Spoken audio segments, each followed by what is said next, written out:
How to fix iPhone stuck with this zoom pixel?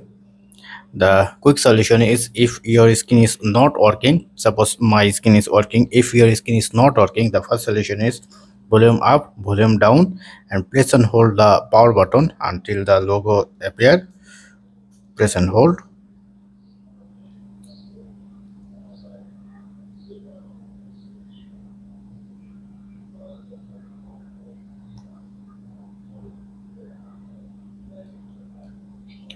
Then once logo come, you can release your hands. Yeah, let's say problem is gone. Now if you still see the problem, if you still see this kind of problem, then you need to use your three finger, like three finger at a time, your skin, your problem will be gone. And for permanent solution, go to your setting, and from here accessibility, and just turn off your zoom option, then your problem will be solved permanently. Thank you. Don't forget to thumbs up and do subscribe. Have a good day.